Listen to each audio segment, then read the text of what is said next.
참 묘하다. 살아서는 어머니가 그냥 어머니더니 그 이상은 아니더니 돌아가시고 나니 그녀가 내 인생의 전부였다는 생각이 든다. 그래도 그녀 없이 세상이 사라지니 참 묘하다. 나는 바란다. 내세에 다시 그녀를 만난다면, 다시 그녀의 막내딸이 된다면 더 바랄 것이 없겠다. 안녕하세요. 여러분의 삶이 눈부시게 빛나길 바라는 루나펄스입니다. 오늘 소개해 드릴 책은 세상에서 가장 아름다운 이별입니다. 지은이는 노희경, 펴낸 곳은 북러그 컴퍼니입니다. 세상에서 가장 아름다운 이별은 1996년 MBC 창사 특집 드라마로 방영되어 시청자들에게 폭풍 감동을 안긴 뒤 지금까지도 끝없이 회자되는 명작이죠. 2010년 원작 소설과 대본집으로 같은 해 연극으로 2011년에는 영화로 만들어졌으며 2017년에는 21년 만에 작가가 직접 각색한 새로운 대본으로 TVN에서 리메이크 되었습니다. 노희경 작가는 이 작품으로 백상예술대상 TV 부문 대상과 작품상을 수상했고요. 주목받는 작가로 떠올랐습니다. 노희경 작가는 엄마가 암으로 돌아가시고 3년 뒤에 이 작품을 집필했다고 합니다. 그만큼 이 글 속에는 엄마를 향한 애틋한 사랑이 절절히 녹아 있습니다. 병원 일에만 신경 쓰는 가장, 어린애가 되어버린 할머니, 언제나 바쁜 큰딸, 여자친구밖에 모르는 삼수생 아들, 툭하면 사고치는 백수 외삼촌 부부, 그리고 꿈 많고 할 일 많은 엄마 이니. 영원할 것 같은 그들의 일상에 이별의 순간이 찾아옵니다. 노희경 작가는 뒤늦게 후회하지 말고 곁에 계실 때 효도하라는 절대 진리를 한 번이라도 더 깨닫게 해주고 싶어서 이 작품을 썼다고 합니다. 그렇기에 소설 세상에서 가장 아름다운 이별은 세상 모든 엄마에게 바치는 작품이자 동시에 세상 모든 아들과 딸에게 건네는 작품이기도 합니다. 오늘 낭독해드릴 부분은 책의 뒷부분인데요. 제가 가장 인상적으로 읽은 부분입니다. 오늘도 책과 함께 편안하고 따스한 시간 되시기 바랍니다. 며칠 무거운 침묵이 집안을 감싸고 있었다. 엄마의 통증은 점점 심해졌고 하루에도 몇 번씩 피를 토했다. 어느 날은 좌변기를 붙잡고 죽은 듯 쓰러져 있기도 했다. 그럴 때마다 아버지는 시체처럼 늘어진 엄마를 품에 안고 안방으로 옮겼다. 연수는 엄마를 안고 걸어가는 아버지의 막막한 얼굴을 볼 때마다 숨이 막히는 아픔을 느꼈다. 엄마는 통증이 와도 전처럼 놀라거나 울부짖지 않았다. 그저 식구들 모르게 화장실에서 오래 헛구역질을 해대고 그러다가 쓰러져 잠드는 게 엄마의 하루 일과였다. 눈에 보이지 않는 엄마의 사투를 식구들은 모두 참담한 침묵으로 지켜보는 수밖에 없었다. 그러던 어느 아침 연수는 밥을 하러 아래층으로 내려오다 문득 여느 날과 다른 집안 공기를 느꼈다. 이른 시간인데도 거실 커튼이 활짝 열려 있었고 주방에선 귀에 익은 도마소리가 들려왔다. 엄마가 건강했을 때의 그 안온한 아침 풍경, 이제는 낯선 풍경이 되어버린 집안 분위기에 연수는 황급히 주방으로 향했다. 엄마가 벌써 쌀을 씻어 앉힌 뒤 호박이며 감자, 대파 등을 가지런히 다듬고 있는 중이었다.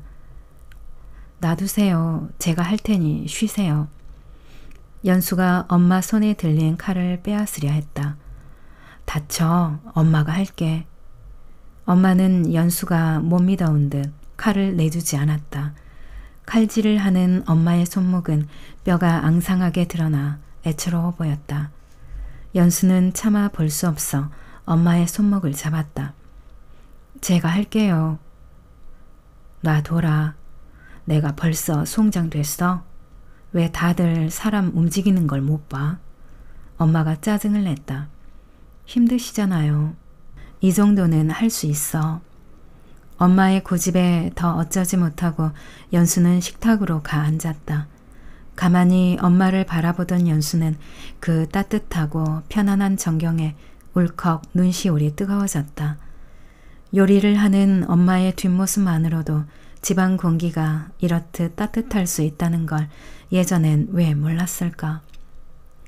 일 안 나가?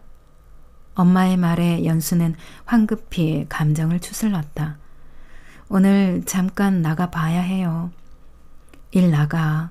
일 다 그만두고 나 죽게 기다렸다. 나 죽으면 손가락 빨고 살 거야? 연수는 오늘 그동안 냈던 결근계에 이어 아예 휴직계까지 내려던 참이었다. 엄마에게 이렇다 할 대답도 못하고 연수는 식탁에 앉아 물컵만 만지작거렸다. 그리고 된장찌개엔 꼭 쌀뜨물 쓰고 처음 끓일 때부터 호박 넣으라고 몇 번을 말하니 다 끓인 뒤 넣으면 서걱서걱한 게 그게 무슨 맛이 있어. 모양 내다 맛 버려. 된장찌개도 하나 제대로 못 끓이고 어떻게 시집을 갈라는지. 연수는 엄마의 잔소리가 듣기 좋았다. 생기 있는 그 모습이 보기 좋아 연수는 엄마에게서 시선을 떼지 못했다. 지금 이 순간을 눈에 가슴에 차곡차곡 담기라도 하듯 그렇게 한참을 바라보았다. 엄마는 된장국 뚝배기에 재료들을 쓸어 넣은 뒤 가스레인지 불을 올렸다. 그런 다음 손을 씻고 앞치마를 벗어 있던 자리에 걸어놓은 뒤 안방으로 향했다. 안방에서는 아버지가 이불을 개고 있었다. 예전 같으면 어림도 없는 일이었다. 아버지는 이불을 장롱에 넣으려다 문을 열고 들어서는 엄마를 보자 멋쩍은 표정을 지었다. 그렇게 잘하면서 왜 진작 안 했누? 엄마가 자리에 앉으며 구시렁거렸다. 아버지는 엄마 옆에 따라 앉으며 습관처럼 담배를 꺼내문다. 빈속에 그놈의 담배는. 아버지는 오랜만에 듣는 엄마의 잔소리가 반갑다. 담배를 들고 밖으로 나가려는데 엄마가 바지가랑이를 잡아당겼다. 그냥 피워요. 아버지는 도로 주저앉아 담배를 한쪽으로 밀어놓았다. 엄마는 문갑에서 서류가 가득 든 상자 하나를 꺼내왔다. 아버지 앞에 그 서류들을 밀어놓으며 엄마가 퉁명스럽게 설명했다. 통장이랑 집문서, 땅문서, 보험, 뭐 그런 거예요. 엄마가 지금 무엇을 하려는지 짐작이 갔다. 아버지는 자신도 모르게 이마를 찌푸리며 한쪽에 치워놓았던 담배를 다시 꺼내 물었다. 엄마는 아버지의 얼굴은 보지도 않고 여전히 벌맨 소리를 했다. 대충 보니까 당신 언제 죽을란가 몰라도 아꼈으면 죽을 때까지는 쓰겠대. 당신은 좋겠수. 부자라. 거기 노란 통장은 연수 시집 보낼 거고 흰 통장은 정수 거니까 애저녁에 손댈 생각 말고요. 아버지는 짐짓 고개를 돌리고 한숨처럼 담배 연기만 내뱉었다. 당신이 가지고 있어. 싫어요. 엄마는 단호하게 아버지의 말을 묵살했다.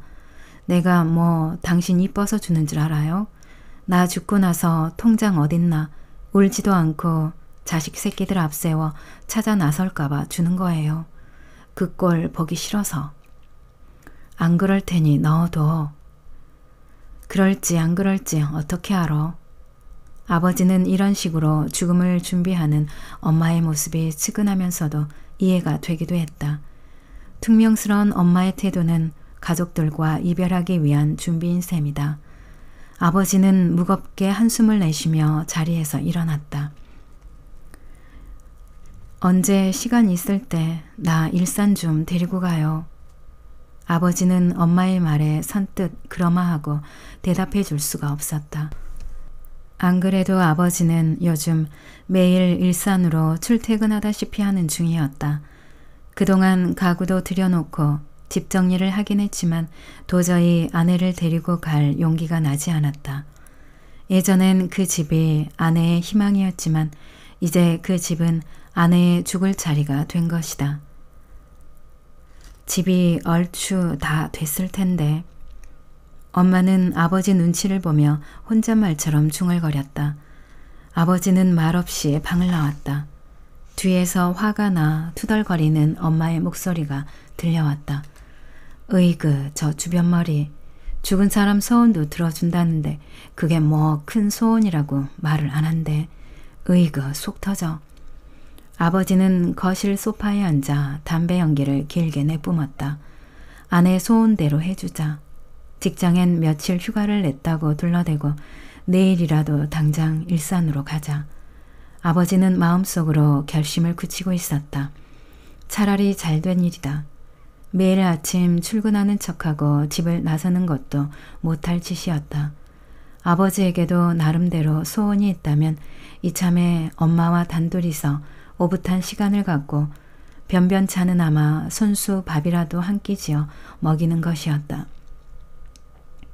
아버지 식사하세요. 출근하셔야죠.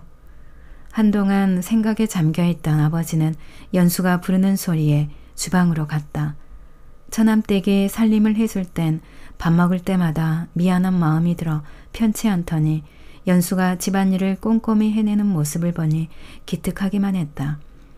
아버지가 주방으로 들어가자 엄마는 할머니에게 가져갈 밥상을 챙기고 있었다. 제가 해도 되는데요. 연수가 머뭇거리며 엄마에게 쟁반을 건네주었다. 넌 밥이나 먹어. 나야 급할 거 하나 없으니까. 연수는 엄마의 생기가 반가우면서도 까닭 모를 불안감이 밀려왔다. 할머니는 춥다며 이불까지 뒤집어 쓰고 엄마가 떠주는 밥을 받아 먹었다. 엄마는 그 모습이 안쓰럽고 속이 상했다. 날씨가 더 추워지기 전에 집을 옮겨야 하는데 지금 살고 있는 집이 팔리지 않는 바람에 차질이 생겼다. 그놈의 병만 아니었으면 여기저기 돌아다니며 알아볼 텐데 그저 애간장만 탈 뿐이다. 병원 일로 바쁜 아버지한테 부탁하자니 눈치가 보이고 복덕방에서 임자를 물색해 주겠다고 전화로 약속은 했지만 영 마음이 놓이질 않았다. 일산 집은 제대로 지었나 한번 가보긴 해야 하는데 엄마는 이래저래 속만 끓이고 있다. 에이 퇴! 잘 받아먹던 할머니가 갑자기 방바닥에 밥알을 뱉어냈다. 왜 그런데 또? 엄마는 속이 상했다. 할머니는 팩 토라져 된장국에 비빈 밥알들을 가리켰다. 썩었어. 썩긴 뭐가 썩어. 아침에 끓인 게. 인연이? 할머니는 뱉어낸 밥알을 집어 엄마 눈앞에 바짝 들이밀며 우겨댄다. 이게 안 썩었어? 누런데 이게 안 썩어? 되지도 않는 말 어지간히 해요. 정말 이게 뭐가 썩어. 된장에 비빔밥이 다 누렇지. 어디가 썩어. 엄마도 지지 않고 밥그릇을 들어보이며 따졌다. 에이 인연이. 할머니는 엄마를 매섭게 노려보다가 벌떡 일어나 밥그릇을 낚아챘다. 그러곤 엄마의 머리 위에 냅다 쏟아버렸다. 하루 이틀 당하는 일도 아니지만 졸지에 밥알을 홀딱 뒤집어 쓴 엄마는 부하가 났다. 이 노인네 미쳤나봐 정말. 그래 나 미쳤다. 미쳤다 이년아. 할머니는 길길이 날뛰며 갑자기 방구석에 있는 요강단지를 번쩍 집어들었다. 엄마가 말리고 말고 할 틈도 없었다. 와장창 요강 깨지는 소리가 나고 뒤이어 엄마의 비명소리가 튀어나왔다. 아이고 못 살아. 징글징글해 정말. 주방에서 밥을 먹고 있던 아버지와 연수, 정수가 건넌방에서 들려오는 비명소리에 놀라 한 걸음에 달려왔다. 엄마는 누런 밥알 찌꺼기와 오줌으로 범벅이 되어 방 한가운데 주저앉아 울상을 하고 있었다. 깨진 요강단지와 엎어진 그릇들로 방 안은 온통 난장판이었고 할머니는 여전히 씩씩거리며 엄마를 노려보고 있었다.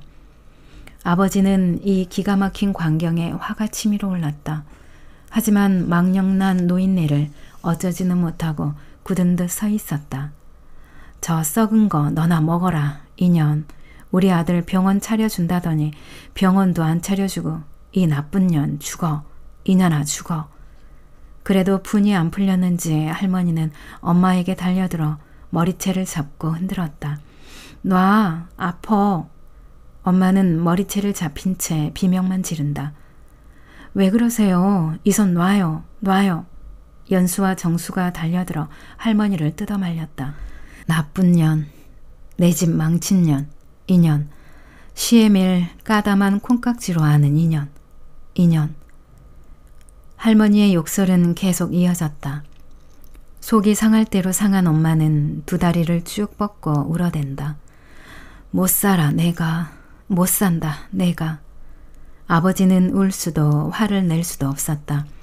한 여자는 지린내가 진동하는 방 한쪽에 거짓골을 하고 앉아 엉엉 울고 있고 또 한 여자는 그런 며느리가 고소하다는 표정으로 팔을 걷어붙인 채 씩씩 숨을 몰아쉬고 있다. 아버지는 억장이 무너지는 심정으로 방을 나오고 말았다. 차는 시내를 거쳐 바로 강북 강변도로로 접어들었다.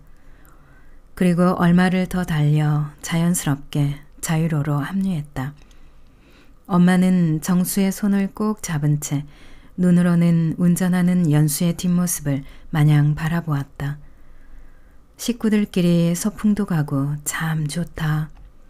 엄마가 밝게 말했지만 아버지도 연수도 아무런 대꾸가 없었다. 엄마는 개의치 않고 창밖으로 눈을 돌렸다. 차는 어느새 자유로를 벗어나 일산 시내를 달리고 있었다. 일산이네. 저기 외곽으로 가는 거야? 거기 러브호텔 많다던데 거기 갈라고? 엄마가 어린애처럼 천진하게 물었다. 아버지는 말없이 고개를 끄덕였다. 그때 마침 차가 일산 보건소 앞을 지나고 있었다. 아버지는 앞으로 자신이 일하게 될 보건소를 바라보며 엄마에게 속말을 전했다. 잘 봐둬. 당신 죽고 웬 호라비 하나가 저기 있을 거야. 꽁지 빠진 닭처럼 늙고 초라한 호라비 보건소장이 말이야. 남편의 속말을 들을 리 없는 엄마는 벌써부터 지친 얼굴이다. 딴 데 가지. 경치 좋은데. 엄마는 가물가물 잠에 빠져들었다. 정수는 엄마의 손을 꼭 쥔 채 굳은 얼굴로 창밖만 바라보았다. 잠시 후 엄마는 차가 멈추는 기색에 깜짝 놀라 잠에서 깼다. 다 왔어요. 여긴 우리 집이잖아. 엄마는 신기한 듯 주변을 둘러보았다. 연수는 엄마의 기뻐하는 모습에 미소 지으며 아버지를 돌아보았다. 내가 연수랑 대충 정리했어. 들어가자. 짐보따리를 들고 내리는 아버지를 따뜻한 눈빛으로 쳐다보던 엄마의 눈시울이 이내 촉촉히 젖어들었다. 엄마는 차에서 내릴 생각도 않고 한동안 새집을 바라보고만 있었다. 새집에 도착한 뒤에야 엄마는 오늘 소풍이 자식들과의 마지막 이별 여행이라는 걸 깨달았다. 정수야. 정수는 아까부터 한사코 창밖만 바라보고 있다. 엄마가 부르자 그제야 고개를 조금 돌리다 도로 시선을 외면해버린다. 정수야. 엄마 봐야지. 정수는 입술을 꽉 다문 채 고개를 숙였다. 엄마는 아들의 코트 단추를 일일이 채워주며 말을 이었다. 엄마, 내일이라도 다 쉬었다 싶으면 갈게. 엄마의 손등으로 정수의 뜨거운 눈물이 떨어졌다. 울어? 정수는 힘겹게 고개를 가로저었다. 엄마는 그것을 모른 채 하고 짐짓 장난스럽게 묻는다. 정수야, 나 누구야? 엄마. 정수는 울지 않으려 고개를 쳐들고 눈을 부릅뜬다. 엄마는 그런 아들에게 애써 웃음을 지어 보인다. 한 번만 더 불러봐. 엄마. 정수는 기어이 목이 메어 어깨를 들썩였다. 엄마는 어린아이한테 이르듯 또박또박 말을 이어갔다. 정수야, 너 다 잊어버려도 엄마 얼굴도 웃음도 다 잊어버려도 네가 이 엄마 뱃속에서 나온 건 잊으면 안 돼. 정수는 입술을 꼭 깨물며 고개를 끄덕였다. 엄마도 같이 고개를 끄덕이며 아들의 머리를 천천히 쓰다듬었다. 그러다 문득 손가락에 끼고 있던 반지를 빼 아들에게 쥐어주었다. 이거 나중에 네 마누라 줘. 엄마는 정수가 그 반지를 받지 않고 자꾸 고개만 젓자 마침내 주르륵 눈물을 흘렸다. 잊어먹을까 봐 그래. 아무리 뒤져봐도 엄마가 이거밖에 줄 게 없다. 미안해. 정수는 엄마 품에 안겨 울음을 참느라고 이를 악물었다. 그렇게 한동안 아들을 끌어안고 있던 엄마가 정수를 떼어내며 창 밖으로 고개를 돌렸다. 잠깐 내려봐. 누나랑 할 얘기 있어. 정수가 차에서 내렸다. 엄마는 힘겨운 몸짓으로 시트에 등을 기대며 쏟아지려는 눈물을 참는다. 연수야, 엄마가 아무래도 곧 정신을 놓칠 것 같아. 자꾸 가물가물해. 연수는 이미 엄마가 자식들과 마지막 이별 의식을 치르고 있다는 걸 느끼고 있었다. 차마 엄마 얼굴을 볼 수 없어 핸들을 부여잡은 채 연수는 고개를 끄덕였다. 뒤에서 엄마의 낮은 음성이 이어졌다. 엄마, 연수 사랑해. 알지? 네, 저도 엄마 사랑해요. 연수는 고개를 숙이고 엄마 몰래 울고 있었다. 그래, 사랑해. 아주 많이 사랑해. 엄마도 울고 있는가. 목소리가 점점 흔들리는 게 느껴졌다. 너는 나야. 엄마는 연수야. 네. 이제 동생 데리고 가. 엄마, 아버지랑 좀 쉬어야겠다. 연수는 소리 죽여 울며 고개를 끄덕였다. 그때 뒤에서 엄마가 연수의 목을 끌어안았다. 착한 우리 딸. 엄마의 눈물 젖은 입술이 연수의 볼에 닿았다. 연수의 볼에서도 하염없이 눈물이 흘러내리고 있었다. 아이들이 가고 있다.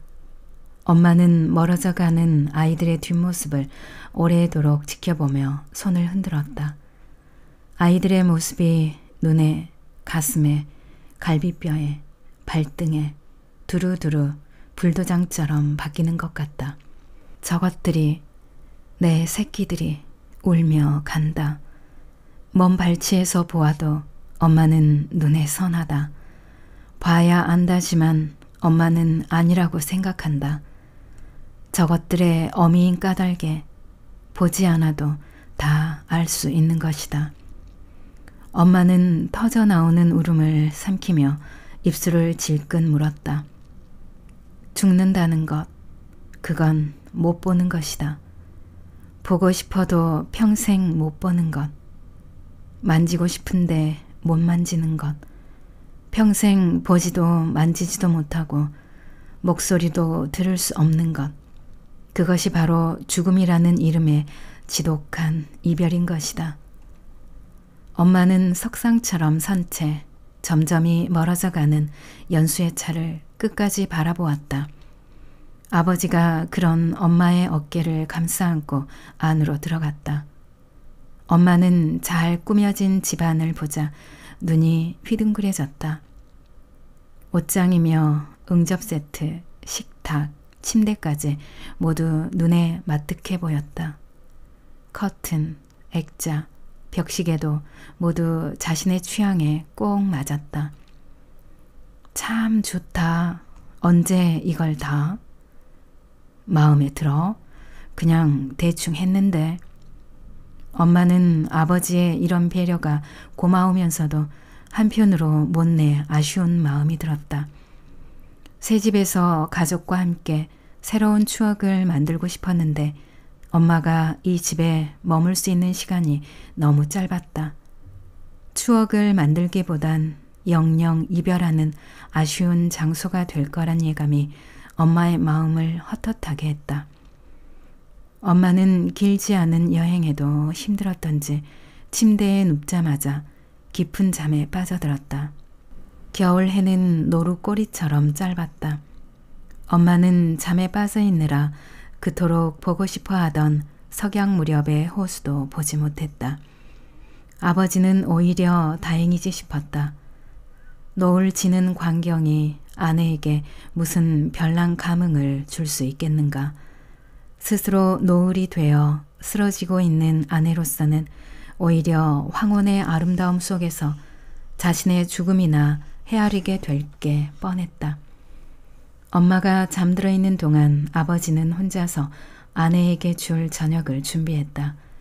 난생 처음 차려보는 아내를 위한 밥상이었다. 엄마는 호수 주변으로 어둠이 완전히 내려앉은 뒤에야 잠에서 깨어났다. 당신 솜씨 좋네. 새장가 가도 되겠다. 엄마는 아버지가 정성껏 끓인 죽을 힘없이 받아먹으며 배시시 웃는다. 이걸 어떻게 만들었대? 연수한테 좀 배웠지 뭐. 엄마는 입보다는 눈으로 더 많은 음식을 먹었다. 아버지는 한 숟갈이라도 더 엄마 입에 떠 넣어주려 수저를 들이댔지만 엄마는 한사코 보기만 한다. 입이 소태처럼 쓰고 헛구역질이 올라와서 음식이 잘 넘어가지 않았다. 한 숟갈만 더 먹어봐. 이제 차 마시자. 아버지가 마지막으로 떠 넣어주는 죽을 마지못해 받아 넘기고 나서 엄마는 서툴게 응석을 부렸다. 그런 엄마를 보며 아버지가 희미하게 웃었다. 아버지는 곧 차를 끓여 거실로 가져왔다. 무슨 차야? 향이 좋네. 몰라. 그냥 향이 좋은 차야. 훌훌 불어서 마셔. 뜨거워. 꼭 신혼여행 온 것 같다. 당신 공부한다고 우리 신방도 못 차리고 산 거 알지? 차를 한 모금 마시며 방긋 미소 짓는 엄마를 아버지는 처연하게 본다. 이름 모를 차 한 잔에도 저렇게 행복해하는 여자에게 그동안 왜 그렇게 못해줬던가. 하루에 1시간만이라도, 아니 한 달에 10분만이라도 저렇게 아내를 기쁘게 해주었더라면 지금처럼 마음이 헛헛하지는 않았을 것을. 아버지의 사무치는 회한을 꼬집기라도 하듯 엄마가 말했다. 말년에 복이 텄다더니 이런 날이 오려고 그랬나 보네. 당신은 좋겠다. 이런 집에서 앞으로 10년은 살겠지. 아버지는 엄마의 말을 묵살하며 입을 열었다. 씻을래? 힘들어. 힘드니까 씻어. 씻겨줄게. 정말? 엄마가 어리둥절한 눈으로 아버지를 쳐다보았다. 평생 목욕은커녕 한여름에도 물 한 바가지 안 끼워주던 남편이었다. 아버지는 쑥스럽고 미안한 마음으로 엄마를 번쩍 안아들었다. 엄마 역시 부끄러워하면서도 아버지 품에 얌전히 안겼다. 욕실에 들어선 아버지는 엄마를 욕조에 걸터앉히고 한 가지씩 가만가만 옷을 벗겨주었다. 삶은 달걀처럼 희고 부드러웠던 살결이 이제는 나무 껍질처럼 마르고 군데군데 멍든 자국마저 선명하다. 하지만 아버지 눈에는 그런 엄마가 전혀 험해 보이지 않았다. 새색 시인 양 여전히 고왔다. 욕조엔 이미 따뜻한 물이 가득 담겨 있었다. 아버지는 엄마의 몸을 조심스럽게 욕조에 누이고 비누칠을 해서 정성껏 닦아주었다. 엄마는 어색해하면서도 간지럼을 타는 아이처럼 어리광을 부렸다. 눈 매워. 그러니까 눈을 꼭 감아야지. 감아도 매워. 아버지는 엄마의 머리를 헹구고 드라이어로 꼼꼼하게 말린 다음 미리 사둔 잠옷으로 갈아입혔다. 발그레 홍조 띤 엄마의 얼굴은 소녀처럼 해맑았다. 아버지는 수건으로 얼굴에 남은 물기를 마저 닦아주고 나서 엄마를 찬찬히 살펴보았다. 이쁘다, 우리 마누라. 그 말을 들은 엄마가 갓 시집온 색시처럼 수줍게 웃었다. 이제 저 웃음을 언제 다시 볼 수 있을까? 1000년 뒤 내 생에 어느 이름 모를 마을에서 아니면 낯선 어느 길모퉁이에서 그런 데서나 볼 수 있을까? 곱다. 그 웃음. 슬프도록 곱다. 엄마와 아버지는 나란히 침대에 누웠다. 테레비라도 하나 갖다 놓을 걸. 심심하네. 멀뚱하게 누워있던 아버지가 먼저 입을 열었다. 아버지는 공연히 눈돌 곳을 몰라 허둥대고 있었다. 아닌 게 아니라 부부가 이런 시간을 가져보는 게 처음이라 조금은 낯설고 멋쩍었던 것이다. 골똘히 생각에 잠겨있던 엄마가 입을 열었다. 여보, 나 소원 있어. 나 무덤 만들어줘. 며칠 전까지만 해도 엄마는 차가운 땅 속에 묻히기 싫다며 차라리 화장이 좋다고 했었다. 그땐 왜 쓸데없는 소리를 하냐며 버럭 화를 냈는데 아버지는 지금 그럴 배짱도 없다. 언젠 답답해서 싫다고 화장해달라며. 우리 엄마 화장하니까 별로더라. 남한강에 뿌렸는데 오래되니까 여기다 뿌렸는지 저기다 뿌렸는지 도통 기억이 없고 여기 가서 울다 저기 가서 울다 꼭 미친 사람처럼. 당신하고 애들은 그러지 말라고. 아버지는 나지막이 한숨을 몰아쉬었다. 잠시 할 말을 잃은 듯 손가락을 물어뜯고 있던 엄마가 조심스럽게 물었다. 당신은 나 없어도 괜찮지? 아버지가 말없이 엄마를 바라보았다. 엄마는 그 눈길을 외면하며 말을 이었다. 잔소리 안 하고 좋지 뭐. 나 보고 싶을 거는 같아? 아버지는 엄마를 더 이상 마주보지 못하고 고개만 끄덕여 주었다. 엄마가 또 묻는다. 언제? 어느 때? 다 언제? 아침에 출근하려고 넥타이 맬 때. 또 맛없는 된장국 먹을 때. 또 맛있는 된장국 먹을 때. 또 묻는 엄마도 대답하는 아버지도 점차 목소리가 잦아들고 있었다. 아버지는 엄마를 보지 않은 채 마음속에 빗장처럼 걸려있던 말들을 하나씩 하나씩 뱉어냈다.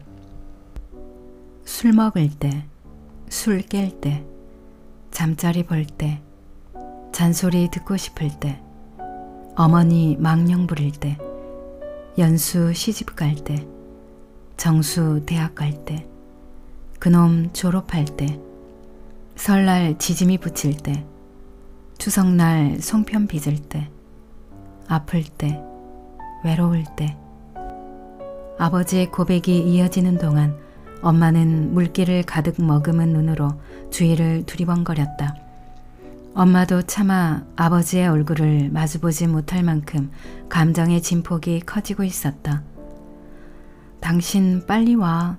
나 심심하지 않게. 기어이 엄마 눈에서 눈물이 흐른다. 아버지는 엄마를 와락 깨어났다.